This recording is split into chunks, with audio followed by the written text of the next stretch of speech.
revisi undang-undang itu memang didesain oleh elit-elit politik negeri ini? Oh, kalau saya bilang sih iya dong. Pak Jokowi akan dihormati banyak orang kalau dia berani mengambil langkah evaluasi peradilan, reformasi, perintahkan kepada Menko Polhukam.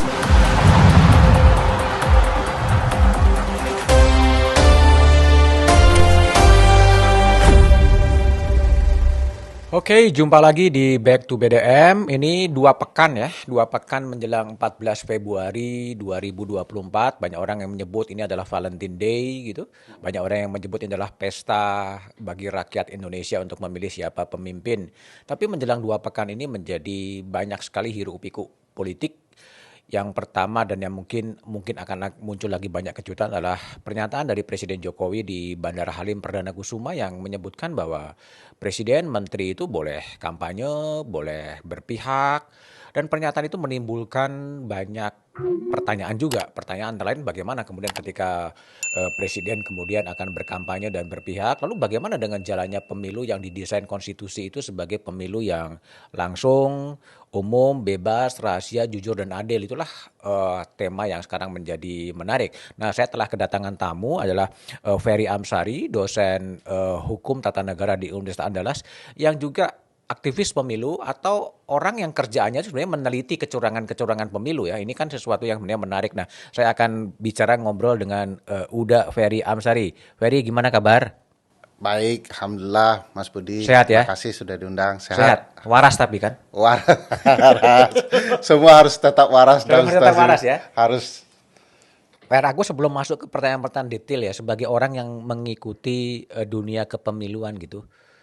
Kalau boleh dirumuskan dalam 1 atau 2 kata, perasaan Anda 14 hari menjelang pemilu seperti apa? Tegang. Ya. Kenapa? Saya khawatir dengan proses penyelenggaraan karena beberapa bukti yang kita temukan keterlibatan penyelenggara dalam berbagai hal yang kita duga kecurangan pemilu.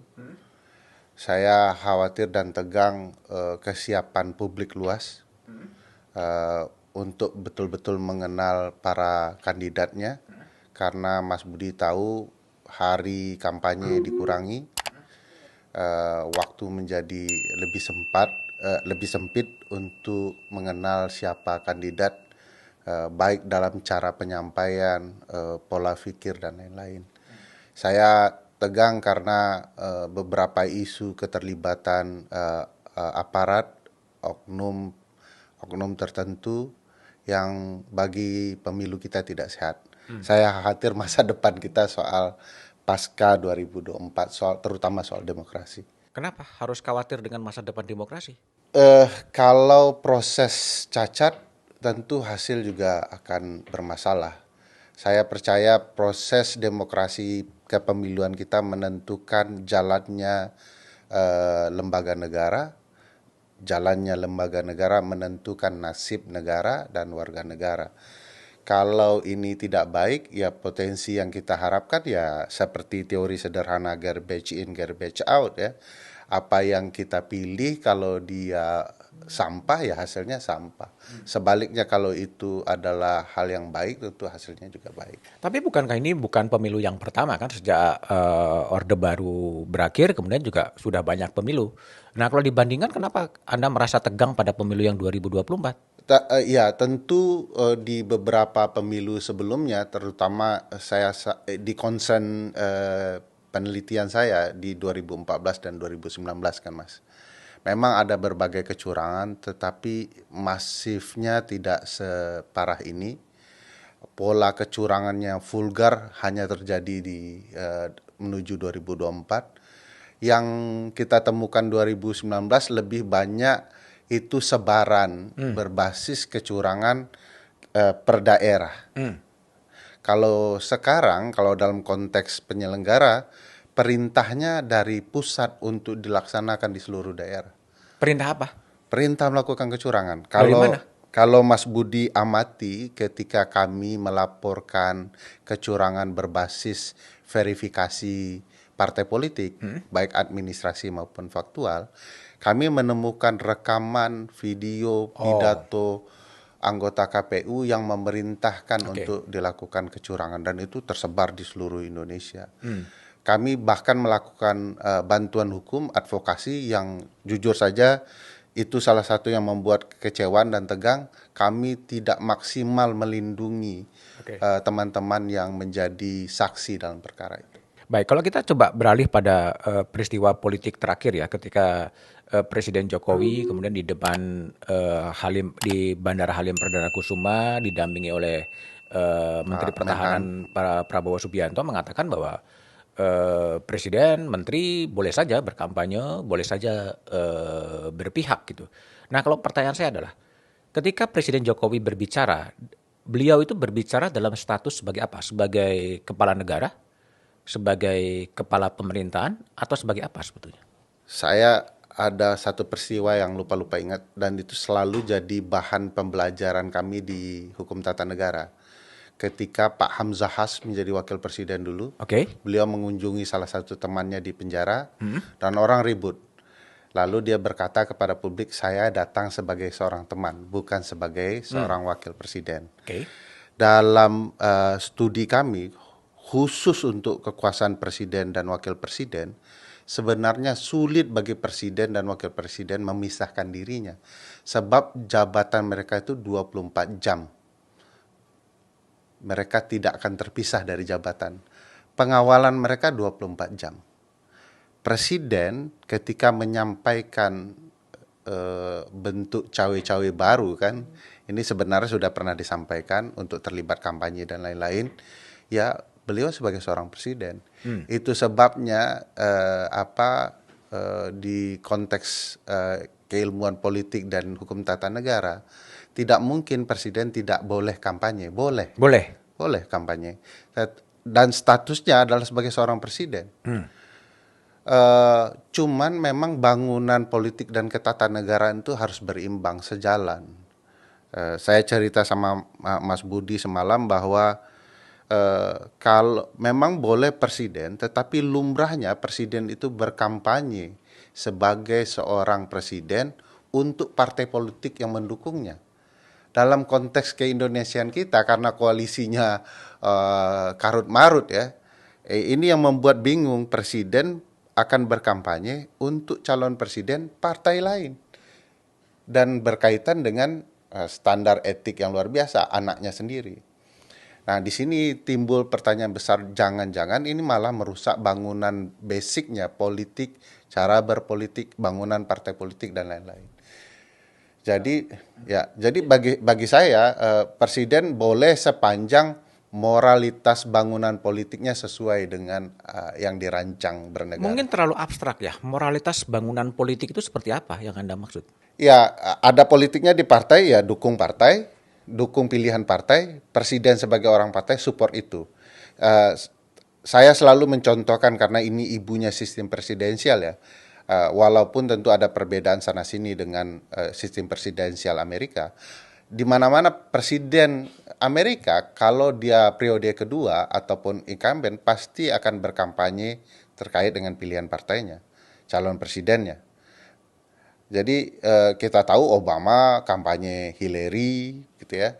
Dan ini memperlihatkan memang presiden mensupport partainya, dan fair saja bahwa dia orang partai ya support partai. Nah, kita ini kan sangat berbeda, bagaimana mungkin seorang partai yang diperjuangkan oleh partainya tiba-tiba setelah habis masa jabatan masih anggota partai politik, kemudian malah mensupport partai lain. Jadi bagi saya tidak benar secara konsep kepartaian. Kami juga melakukan penelitian soal demokrasi internal partai politik. Problematika di partai kita banyak. Salah satunya adalah kandidasi. Nah, proses kandidasi kita itu kalau kemudian diperparah dengan sikap anggota partai politik yang kebetulan adalah presiden, bagi saya juga merusak internal partai. Kalau kita baca pernyataan atau kita lihat pernyataan dari Presiden Jokowi, dia kan mengatakan boleh berkampanye. Sepanjang memenuhi Ya, boleh berpihak sepanjang mengikuti aturan undang-undang. Ini pernyataan kan Anda baca ini pernyataan bahwa dia pada satu saat akan berkampanye. Atau boleh. Atau memang ya pernyataan publik saja untuk menangkis berbagai kritik dari berbagai kalangan bahwa presiden sebenarnya netral sikapnya. Saya kalau baca begitu secara normatif sih Presiden tidak ada yang salah. 281 pasal 281 Undang-Undang Pemilu kan eksplisit bahwa Presiden boleh kampanye Ya. kalau dia cuti, tidak mengganggu proses bernegara dan lain-lain begitu ya. Nah, ya boleh secara norma tidak ada masalah karena memang peristiwa ini tidak ditemukan oleh pembentuk undang-undang ya. Ada presiden yang partainya X kemudian mendukung calon presiden dari partai Y. Nah, pernyataan presiden itu menurut saya lebih juga dilihat dari kondisi situasi politik, Mas.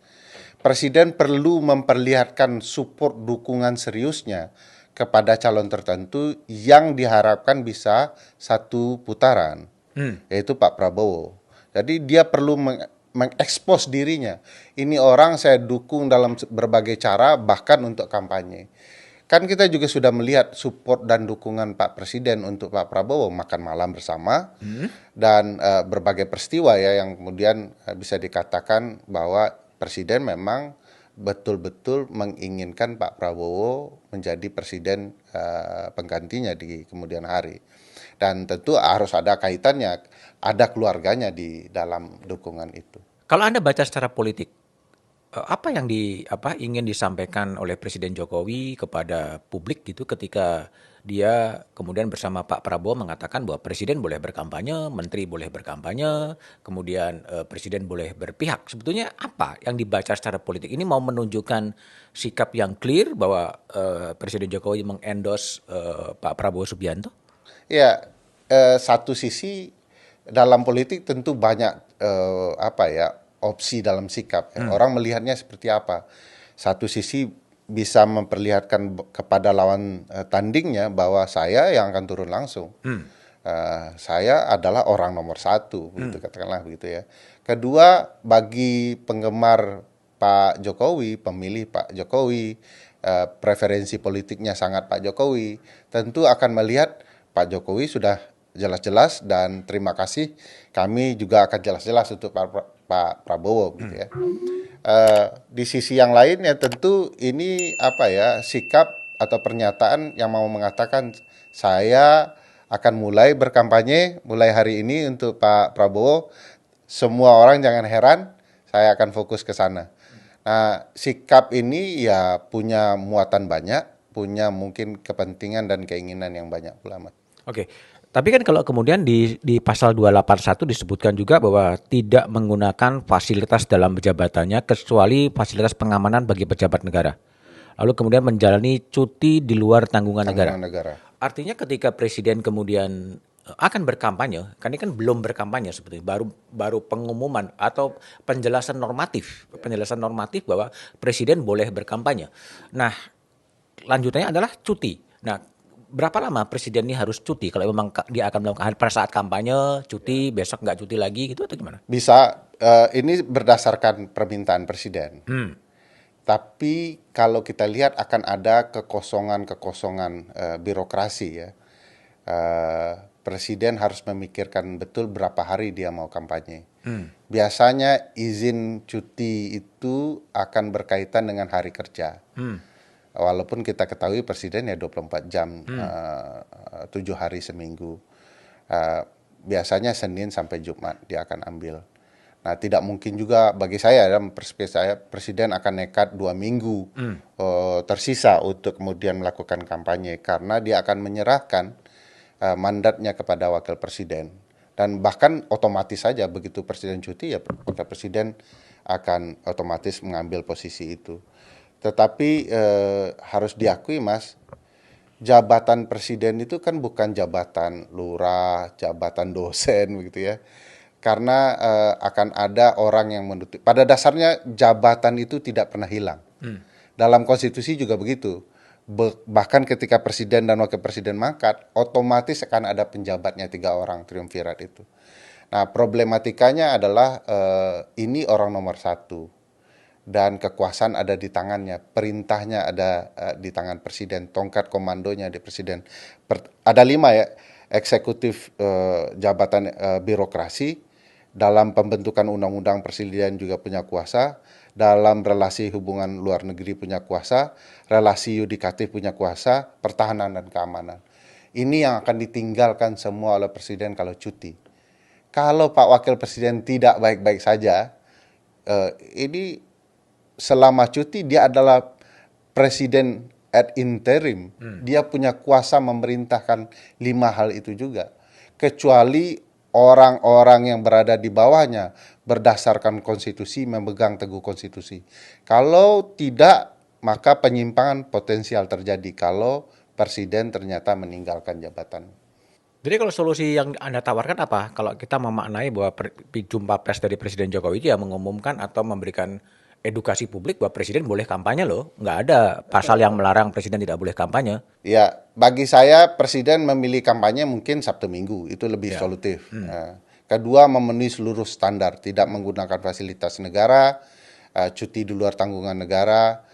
Saya tidak setuju kalau ada yang mengatakan tidak boleh juga ada keamanan, itu tidak fair. Di mana-mana di dunia presiden harus dilindungi dengan pertahanan terbaik. Kalau di Pas Pampres kan ini yang nomor satunya semua untuk presiden.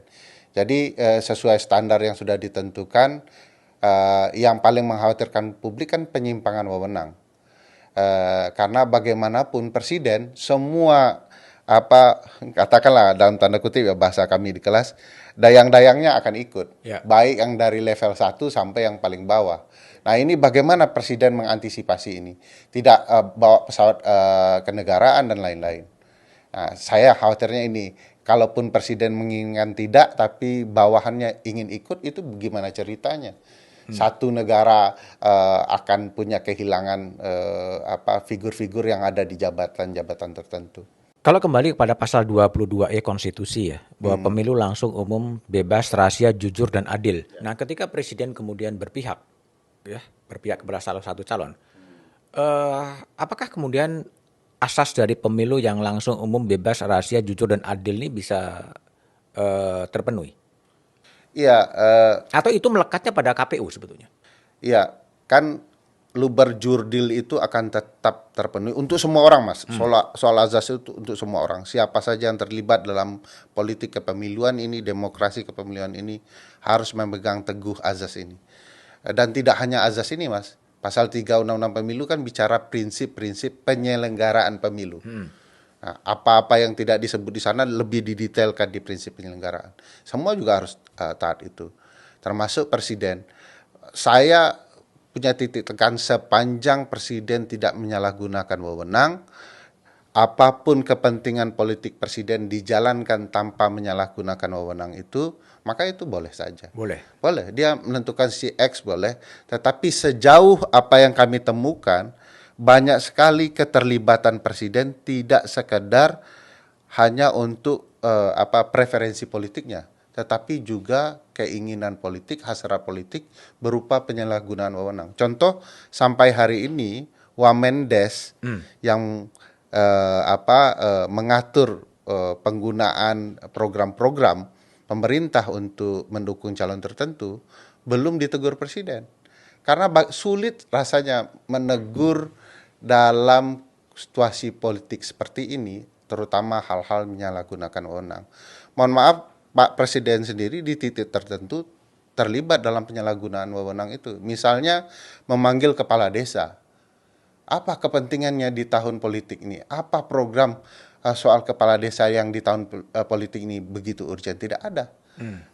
Dan ini menunjukkan ada ruang atau nuansa presiden memang menyalahgunakan wewenangnya secara terbuka terjadi di depan publik. Oke. Tapi kalau di pasal 282 ya, di situ kan disebutkan bahwa pejabat negara, pejabat struktural, pejabat fungsional dalam jabatan negeri serta kepala desa dilarang membuat keputusan dan atau melakukan tindakan yang menguntungkan atau merugikan salah satu peserta pemilu selama masa kampanye. Ya, umum khusus ya. Kalau menurut saya itu umum, pejabat negara, penyelenggara negara tidak boleh. Tetapi ada khususnya, ada pengecualiannya, presiden di 281-nya. 281. Ya, 282, 283 melarang, 281 memperbolehkan khusus pengecualian untuk presiden. Nah, makanya saya bilang memang boleh, tetapi ada nilai etika moral yang harus dijaga presiden. Terutama paling penting isu keterlibatan anaknya. Di titik itu saja konflik kepentingannya sangat tinggi, Mas Budi. Apalagi kita menemukan fakta yang kementerian tertentu terlibat dan ada bantuan-bantuan sosial tertentu yang ada gambar 02-nya. Nah, itu menunjukkan bahwa memang sulit bagi presiden menghindar tudingan bahwa ini sudah konflik kepentingan. Oke. Kalau tadi pertanyaan di awal ya, sebetulnya saya akan masuk kepada apa yang sering disampaikan oleh Pak Joherman Syah Johan. Salah satunya adalah soal RUU Lembaga Kepresidenan. Ya, itu kan sudah era reformasi sering disuarakan gitu, tapi kemudian tenggelam. Isu itu tidak pernah dibicarakan. Kalau menurut Ferry, apakah Undang-Undang Kepresidenan yang sekarang ini menjadi sesuatu yang urgent untuk diperjuangkan atau seperti apa? Atau cukup diatur dalam konstitusi? Saya yakin Mas Budi punya banyak rekam kasus ya, rekam peristiwa yang menunjukkan tabiat berhukum kita itu apabila ada masalah baru teringat solusinya. Begitu ini sudah lewat kampanye, kita tidak lagi membicarakan pentingnya Undang-Undang Lembaga Kepresidenan. Karena kita cenderung begitu ada masalah kita ingat Undang-Undang MK, ingat Undang-Undang KY, Undang-Undang Pemilu. Begitu juga di kasus undang-undang ini. Saya ingat saya 10 tahun yang lalu hidup lagi pasca 99, 10 tahun yang lalu hidup lagi, dibahas lagi. Saya dan teman-teman HTN sudah ngobrol sana sini, tapi tiba-tiba hilang lagi. Jadi ada kelemahan kita di dalam menyikapi kebutuhan ketatanegaraan. Begitu sudah selesai problemnya, lupa. Begitu timbul lagi ingat, cuman dibahas saja. Dan sulit bagi seorang presiden ya mewujudkan gagasan undang-undang lembaga negara karena potensi akan ada pembatasan-pembatasan kekuasaannya. Sementara kekuasaan membentuk undang-undang walaupun di konstitusi milik DPR, tapi dalam realita dan undang-undang pembentukan peraturan perundang-undangan melibatkan presiden juga. Tanpa persetujuan presiden tidak akan ada undang-undang yang bisa jalan. Nah, termasuk undang-undang lembaga kepresidenan. Itu dalam kerangka mungkin politik praktis ya. Artinya akan sangat susah seorang presiden yang memang ciri dari kekuasaan adalah menambah kekuasaan, kemudian ada semacam undang-undang kepresidenan yang cenderung membatasi kekuasaan. Kalau dari kajian Anda sebagai akademisi, apakah undang-undang kepresidenan ini perlu dibuat minimal untuk membedakan posisi presiden sebagai kepala negara, posisi presiden sebagai kepala pemerintahan, posisi presiden sebagai penguasa tertinggi atas angkatan darat, angkatan laut, dan angkatan udara, dan posisi presiden dalam fungsi-fungsi yang lain sebetulnya? Saya yakin sangat diperlukan karena konstruksi yang ada di Undang-Undang Dasar kan masih umum sekali. Sementara kekuasaan presiden termasuk yang paling banyak dibicarakan di Undang-Undang Dasar dari pasal 4 dan seterusnya itu. Nah, kalau kemudian tidak ada mekanisme teknis, birokratisnya, sulit suatu waktu ketika ada masalah kita berpegang kepada ketentuan yang mana. Dan ini juga sesuatu yang fair bagi presiden ya, kalau dia tidak bisa bergerak ke segala arah. Ada pembatasan-pembatasan di undang-undang agar apa yang diatur di Undang-Undang Dasar itu bisa berjalan lebih lurus. Ada pagar-pagar pembatasnya. Teknisnya harus diatur dalam undang-undang, sangat diperlukan. Karena kan banyak konstruksi fungsi, misalnya posisi presiden, posisi wakil presiden yang dalam konstitusi hanya disebutkan sebagai pembantu presiden. Kadang-kadang juga muncul presiden sebagai petugas partai, lalu posisi presiden sebagai ketua umum partai politik gitu. Nah itu kan fungsi-fungsi yang sangat mungkin dalam posisi apa presiden menjalankan peran apa. Itu yang apakah termasuk juga posisi mantan presiden. Ya, kita tahu bahwa semua hubungan antar mantan presiden ini tidak cukup baik gitu. Apakah kondisi-kondisi itu tidak perlu diwadahi dalam sebuah undang-undang yang namanya lembaga kepresidenan? Iya, misalnya contoh Mas, soal posisi wakil presiden yang Mas Budi contohkan, kita mau berkiblat kemana? Konstitusi kita tidak menjelaskan lebih detail. Kiblat kita itu seperti di Amerika, wakil presiden adalah ban serap, tanpa menjadi pimpinan atau ketua senat dalam sidang, tak ada satupun wewenang lain kecuali diperintahkan oleh presiden. Atau kiblat kita kepada masa lalu kita. Wakil presiden kita punya bargaining position tersendiri. Karena ditradisikan oleh Bung Hatta kan. Tiba-tiba ada maklumat X, lalu ada tradisi di era Pak JK, di era Pak SBY dan Pak JK di era Presiden Jokowi. Ada ruang yang berbeda. Makanya tiba-tiba ketika Presiden SBY membagi tugas presiden dan wakil presiden, saya termasuk yang tidak setuju. Basisnya apa gitu ya.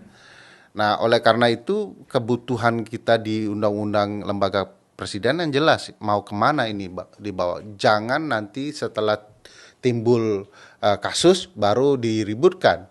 Wakil presiden bagaimana? Apakah wakil presiden boleh A, B, C dan lain-lain? Kalau dilihat bangunan politik kita dan hukum tata negara, kita harus cari solusi soal wakil presiden ini. Sebab kecenderungan dalam pemilu kita, presiden dan wakil presiden partainya beda. Kepentingannya beda. Nah ini bagaimana ceritanya dua kursi penting ini. Kalau tidak diejawantahkan dalam undang-undang pemilu, kita hanya bermain tafsir kan Mas. MK dengan tafsirnya, kita dengan tafsirnya, tapi apa yang kemudian harus dijalankan, harusnya aturan mainnya itu sudah dibentuk sebelum peristiwa terjadi. Kalau tidak, nanti peristiwa itu akan diterjemahkan sesuai dengan kepentingan masing-masing. Nah ini hanya satu problematika wakil presiden belum terselesaikan sampai saat ini. Perdebatannya berulang-ulang. Ya kalau membaca teks konstitusi, posisi wakil presiden kan pembantu presiden. Sama dengan posisi menteri sebagai pembantu presiden. Berbeda, dia disiapkan sebagai cadangan utama. Oh iya, kalau terjadi secara ilmu hukum tata negara. Tetapi tidak ada pembagian kejelasan di konstitusi, sudah pasti begitu ya. Karena sifatnya pembantu presiden ya harus taat dengan presiden. Beda dengan menterinya ya karena menteri menjalankan tugas eksekutif birokrasi yang kemudian diinginkan presiden. Political appointee. Iya, mereka juga sebenarnya adalah bagian yang dipersiapkan kalau ada kondisi kemendesakan darurat gitu ya. Kalau presiden dan wakil presiden mangkat, maka triumvirat naik. Nah, ini lucunya ketatanegaraan kita, Mas. Dalam Undang-Undang Kementerian Negara, para menteri berkoordinir dengan menteri koordinator. Ya. Kalau? Iya, dalam hal apapun. Dalam apapun. Kan menteri koordinator itu kan disiapkan sesuai dengan kepentingan presiden mengkoordinir kementerian-kementerian tertentu. Artinya kurang lebih ada bawahan menteri koordinator.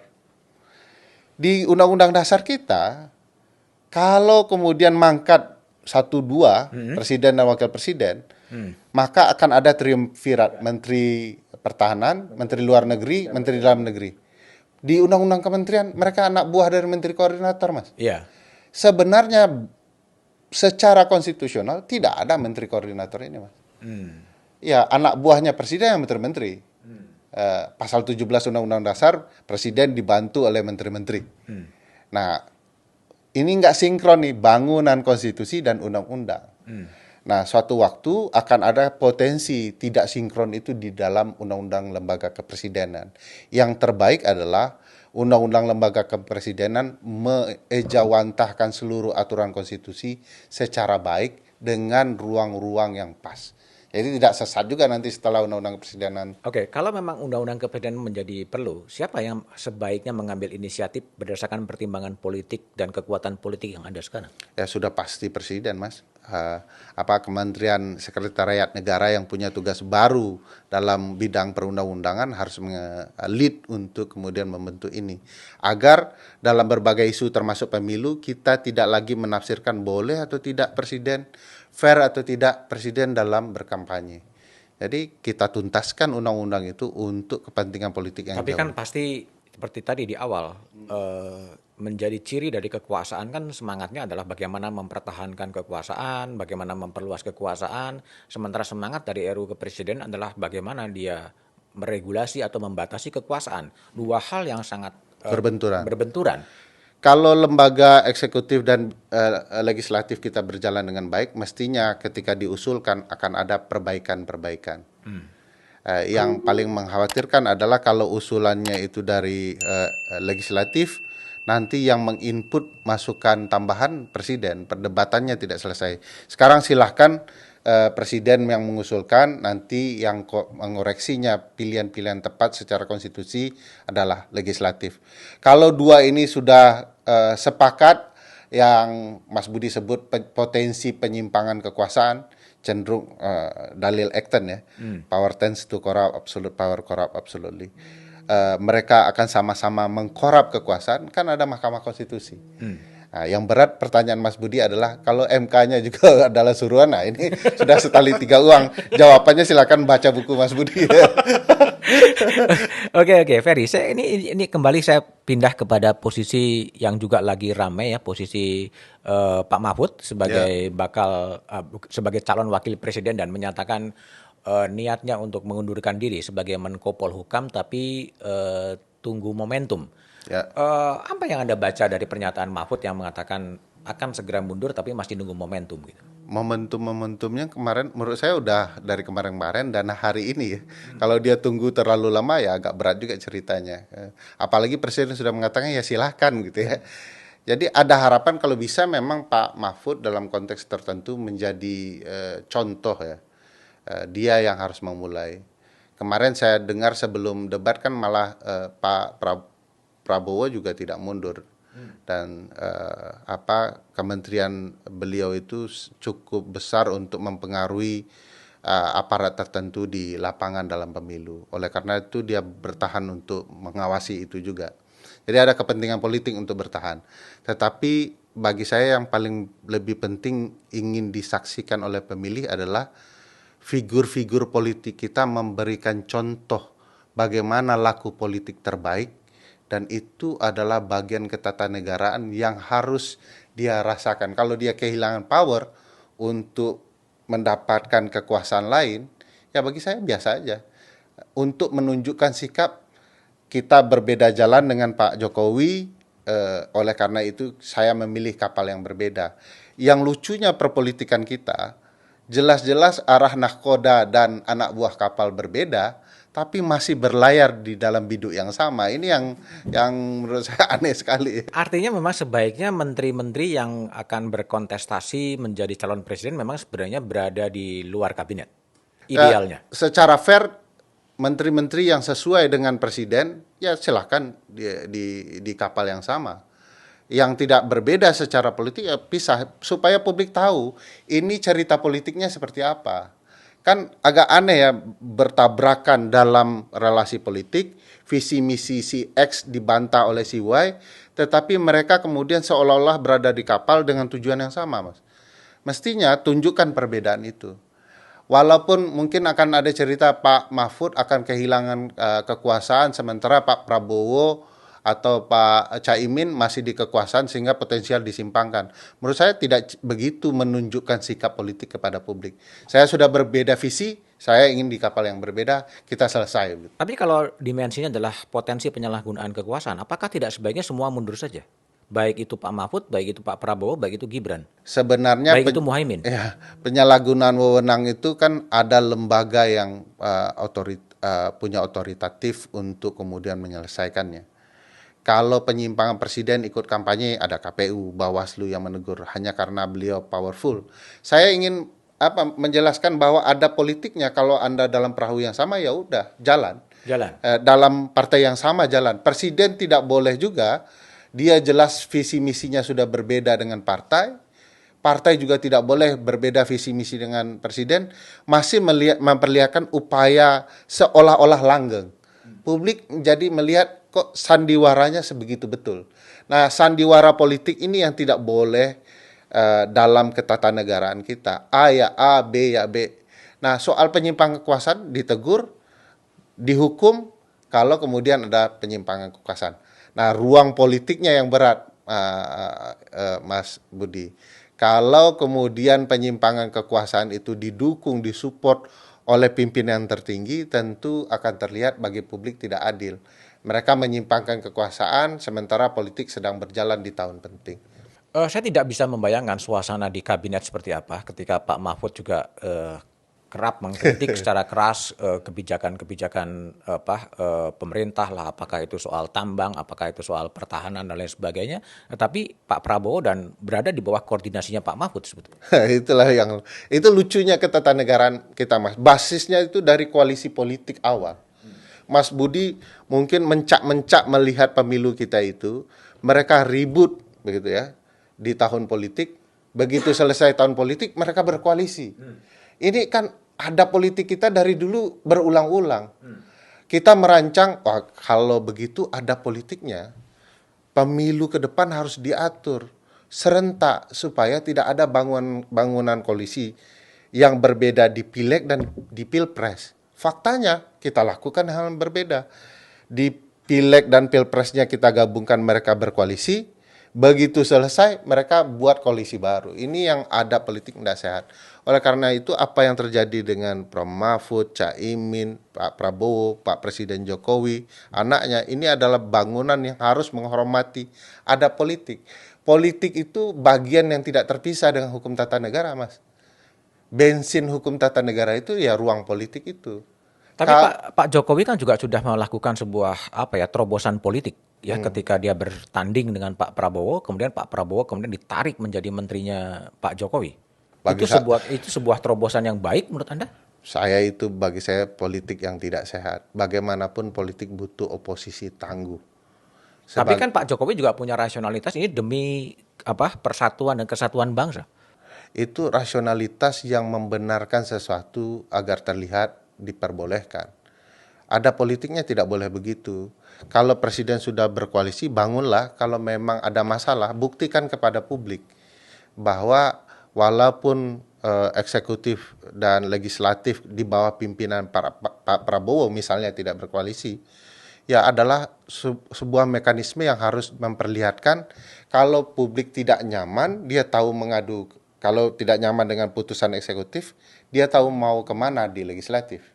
Kalau legislatif tidak benar, dia tahu kemana ke eksekutif. Kini sekarang pilihan publik apa? Kalau dia tidak nyaman dengan kebijakan eksekutif. Semua sudah berlabuh di eksekutif. Sementara legislatif betul-betul minoritas. Kan dulu ada istilah Pak Jokowi menarik Pak Prabowo supaya eksekutif tidak menjadi pemerintahan bebek kaki pincang. Kuat di eksekutif, lemah di legislatif. Mereka butuh support. Tapi support itu kan tidak sebanyak itu, Mas.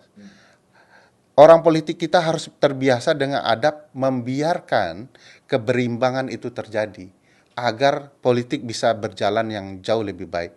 Kalau tidak, begitu menumpuk kekuasaan, kembali ke azas Acton yang kita bincangkan tadi, iya potensi menyimpangnya besar. Semakin absolut, pasti menyimpang kata Acton. Dan itulah yang terjadi. Ini rumusan baku terjadi di mana-mana dan terbukti di mana-mana. Rumusan Acton. Begitu dia menumpuk kekuasaan, penyimpangan terbukti.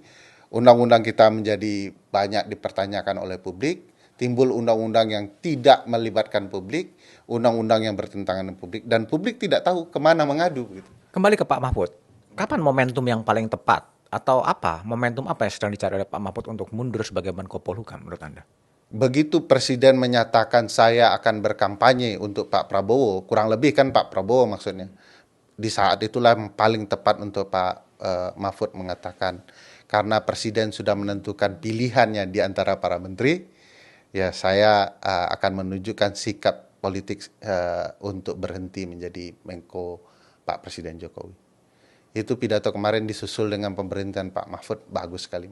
Bagus sekali. Tapi sampai sekarang juga belum ada, minimal sampai pada hari Kamis belum ada pernyataan resmi dari Pak Mahfud mundur mencari momentumnya kapan? Pak Mahfud sebagai murid, guru saya sebagai orang HTN, mundurlah Pak. Tapi Anda tidak menyarankan Pak Prabowo untuk mundur dan Gibran untuk mundur? Kalau ternyata Pak Prabowo tidak punya kemampuan maksimal menjalankan roda pimpinan di Kementerian Pertahanan, mundur. Tapi kalau beliau merasa bahwa dia akan mampu, nyambi gitu ya silahkan. Bagaimana dengan Gibran? Gibran di partai politik? Bukan, di di wali wali kota kota. Solo. Wah, dari kemarin harusnya Gibran memikirkan untuk mundur secara politik karena pendukung partainya berbeda.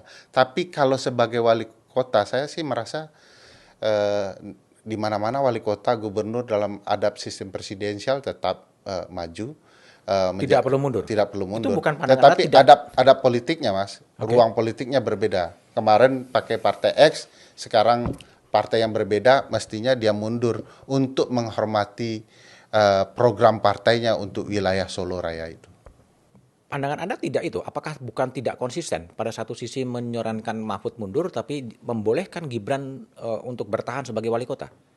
Karena memang secara keilmuan kan menteri potensial maju, orang-orang politik potensial maju, ya memang tidak ada perintah mundur berbasis ide mereka karena jabatan. Yang basisnya adalah adab dan moral politik. Kalau kepentingan publik, kepentingan rakyat yang menjadi acuan. Ya kan balasannya kepentingan yang mana, atau meninggalkan jabatan itu akan meninggalkan kepentingan rakyat juga. Kan bisa digantikan oleh wakilnya. Ya bisa saja, cuman tidak ke sana arah rumusan ketatanegaranya. Karena kalau partai politik kita benar dan segala macam, memang mereka juga tidak perlu mundur. Yang bermasalah itu ya penyalahgunaan wewenang, relasi politik yang sudah tidak benar, itu yang harus menjadi standar kita. Bukankah dalam undang-undang pemilu sebelumnya ya, kan sudah diatur oleh pemerintah Ya. dan DPR bahwa kemudian menteri, kepala daerah yang akan maju dalam kontestasi presiden mundur dari jabatannya. Ya, Kemudian lalu dikoreksi oleh Mahkamah Konstitusi yang mengatakan tidak perlu mundur sebagai cuti. Artinya kesemrawutan yang ada sekarang juga karena problem putusan Mahkamah Konstitusi yang mencoba mengakomodir, ya gak usah mundur lah kira-kira gitu. Kalau saya melihat gini, idenya sama dengan saya, ada politik dan apanya harus ada di Mahkamah Konstitusi. Hanya saja Mahkamah Konstitusi selalu tidak detail. Dan MK kan selalu jawab kalau detail-detail urusan pembuat undang-undang lah. Tapi karena rumitnya ruang politik kita menafsirkan berbagai hal, mestinya putusan kemarin detail. Kapan seorang menteri harus mundur dalam ruang-ruang kepemiluan. Karena kan gini Mas, presiden, menteri rata-rata orang partai politik. Kalau karena mereka maju, mereka harus mundur, kita akan sulit melogikakan. Presiden incumbent maju putaran kedua, bagaimana ceritanya? Kalau logikanya kekuasaan itu cenderung disimpangkan, public interest akan menjadi korban. Oleh karena itu, memang batu yang menjadi dasar pijakannya harus rumusan politik yang baku dalam sistem presidensial pula. Jadi tidak ditafsirkan kemana-mana, sesuai situasi yang baru saja muncul. Nah kita kan menurut saya begitu ada peristiwa baru, karena ini bentrok satu koalisi yang sama, lalu bagaimana situasinya? Padahal harusnya ada ruang baku yang sudah terselesaikan. Kalau mau kembali ya ke Undang-Undang Lembaga Kepresidenan dan Undang-Undang Kementerian Negara itu. Oke. Saya sedikit pindah dari Presiden DPR ke Mahkamah Konstitusi. Ya. Apa saran Anda agar Mahkamah Konstitusi bisa rebound dari keterpurukan yang sangat dalam? Yang memastikan mereka menjalankan fungsi pasal 24 Undang-Undang Dasar bahwa kekuasaan kehakiman adalah kekuasaan yang merdeka. Merdeka atas apa? Tom Ginsburg saya minta datang ke Mahkamah Konstitusi untuk menjelaskan kepada insan Mahkamah Konstitusi, dia harus bebas dari intervensi lembaga eksekutif, legislatif, bahkan yudikatif sendiri. 3 hal. Ketiga-tiganya mengintervensi MK bahkan dalam pasal Undang-Undang Dasar. Ada unsur presiden di dalamnya, 3 orang. Ada unsur legislatif di dalamnya, 3 orang. Ada unsur yudikatif dari Mahkamah Agung di dalamnya. Bagaimana mereka bisa merdeka? Kalau Mas Budi dan teman-teman di DPR dan Presiden dan Mahkamah Agung detail membaca pasal 24C Undang-Undang Dasar, disebutkan bahwa 3 lembaga ini hanya mengajukan loh Mas. Tapi praktiknya apa? Mereka ikut seleksi. Ya. Nah kalau mau merdeka, seleksinya dibenahi. Tapi kalau mau balik ke pertanyaan Mas Budi, MK-nya sendiri mau berbuat apa jika 3 ini tidak mau melepaskan intervensi? Bagi saya pilihannya adalah soal keterbukaan MK. Terbuka itu juga bicara akuntabilitasnya dalam berbagai hal, termasuk integritas. Kalau saya punya kepentingan di dalam kasus ini, rapat pemusyawaratan hakim harus bicara Anda harus mundur atau memilih kami mundurkan dalam perkara. Faktanya banyak hal bicara konflik kepentingan itu seringkali diabaikan MK. Contoh selain Gibran, dulu MK pernah menyidangkan perkara outsourcing. Ternyata MK sendiri memakai outsourcing, Mas. Lalu putusan mengatakan outsourcing boleh. Ini konflik kepentingan. MK harusnya begitu melihat kita sendiri punya masalah di sini. Kita selesaikan dulu baru menyidangkan.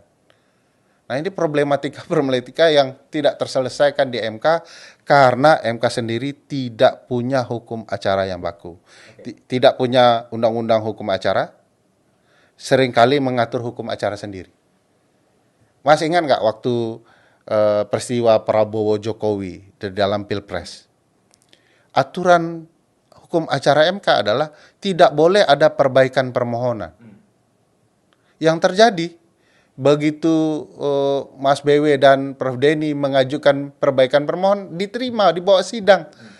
Konsekuensi hukum acara berlaku universal adalah kalau Anda tidak taat formilnya, maka sudah pasti permohonan tidak dapat diterima. Soal MK yang terakhir, Anwar Usman yang sudah diberhentikan oleh Majelis Kehormatan Hakim Konstitusi dan sampai sekarang juga malah menggugat putusan pencopotan itu. Apa yang Anda baca dari itu? Kalau baca itu Pak Anwar Usman tidak menunjukkan sosok negarawannya. Semua orang tahu ada konflik kepentingan dan itu luka menganga MK begitu ya. Hakimnya paman Gibran, pemohonnya adik Gibran, salah satu pemohonnya fans berat Gibran, termohonnya adalah ayah Gibran. Jadi ini sudah konflik kepentingan yang termohon yang mana nih ayah Gibran? Kan termohon itu DPR dan pemerintah. Oh, DPR dan pemerintah. Bosnya pemerintah menurut pasal 4 ya presiden begitu ya. Jadi ya ada kelindahan konflik kepentingan yang jelas begitu dan kayak tidak menerima itu dan mengajukan kesan yang saya lihat dia sedang berburu kekuasaan. Bahkan waktu dia menikahi Bu Hidayati mestinya sudah mundur karena seluruh pengujian undang-undang kan undang-undangnya pakai emblem presiden, Mas, Presiden Republik Indonesia. Jadi konflik kepentingannya luas, dicari terlalu besar. Dan bagi saya memang ada problem juga putusan itu. Di sisi baiknya banyak ya, soal etik itu. Sekarang ada 9 hakim konstitusi. 1 tidak boleh menyidangkan perkara-perkara politik, terutama PHPU, pemilu. Nah besok kalau 8 orang ini menyidangkan, terus 4-4 Mas, apa solusinya?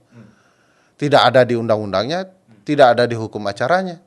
Bagaimana kita menyelesaikan konflik yang potensial terjadi kalau dadakan semua? Kalau 4-4 muncul besok, Mas, draw ya? Terus dianggap seri ya seri dan masing-masing bertahan, lalu keluar perpu, siapa selesai. Nah, itu.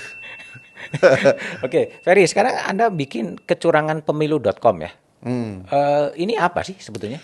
Ini website yang menampung laporan publik terhadap kecurangan pemilu di seluruh tahapan. Jadi kalau Mas Budi tahapan apa yang sudah lewat mau ditampung karena ini bagian integral dari pemilu 2024 bisa tetap dikirim, kita tampung, lalu kemudian kecurangan itu akan dimunculkan dalam bentuk peta. Kalau Ferry Amsari menemukan kecurangan di Padang, kirim video lengkap alat bukti dalam video itu, dikirimkan, dia akan muncul di wilayah peta Sumatera Barat 1 kecurangan. Kalau Mas Budi, kalau di Padang juga muncul, mengeluarkan laporan, kita terima, akan muncul 2 kecurangan di Sumatera Barat. Begitu juga di provinsi yang lain. Sehingga kita betul-betul bisa melihat bagaimana kecurangan terjadi di wilayah Indonesia dalam bentuk peta. Kalau kita klik, akan terlihat jumlahnya, kalau kita klik lagi akan terlihat alat buktinya apa. Sehingga kalau ini dipakai dalam sidang MK, kita tidak perlu lagi memprint out beratus-ratus, berjuta-juta kertas untuk membuktikan kecurangan pemilu, tetapi kertas itu tidak pernah dibaca oleh siapapun karena saking banyaknya. Oke. Tapi itu outputnya mau buat apa? untuk membuktikan bahwa pemilu kita diselenggarakan dengan cara yang tidak luber dan jurdil. Agar prinsip-prinsip dan azasnya betul-betul ditaati, dan minimal Mas harus ada bukti otentik bahwa penyelenggaraan pemilu kita curang dan tidak boleh diulangi lagi. Ini ada permasalahan di 2014-2019 yang belum terselesaikan secara maksimal dan orang masih menimbulkan tanda tanya. Apakah curang atau tidak? Nah, saya ingin membuktikan bersama teman-teman bahwa ada alat bukti yang memperlihatkan ini terjadi. Karena begini Mas, sulit bagi orang membuktikan kecurangan pemilu jika menggunakan standar Mahkamah Konstitusi, STM atau TSM itu ya, sistematis, terstruktur, dan masif. Contoh untuk masif saja Mas, Mahkamah membatasi saksi 10 orang. Provinsi kita 38, bagaimana bisa membuktikan masifnya? Kami ingin memperlihatkan masif itu di dalam bentuk peta. Terstrukturnya melibatkan aparat. Aparat mana yang mau melaporkan bahwa saya dipaksa atasan? Karena konsekuensinya besar. Oleh karena itu butuh publik yang memperlihatkan ada aparat yang terlibat dalam bentuk yang lebih sederhana. Jadi mau menyederhanakan masalah yang berat kemarin. Tapi dengan namanya kecuranganpemilu.com, itu kan Anda sudah berasumsi bahwa pemilu ini curang. Tapi kan gerakannya pemilu bersih. Jadi website aja, Pak. Ini untuk memudahkan publik. Kalau ada kecurangan, kami mau lapor kemana? Dia langsung ingat kecuranganpemilu.com. Oke, Ferry, terima kasih ya. Jadi itulah obrolan saya dengan Ferry Amsari, seorang dosen hukum tata negara Universitas Andalas soal fenomena politik dan terkait dengan hukum tata negara, soal undang-undang kepresidenan, soal kapan sebetulnya Prof. Mahfud selayaknya untuk mundur sebagai Menko Polhukam setelah memberikan pernyataan akan mundur, tapi tunggu momentum yang tepat.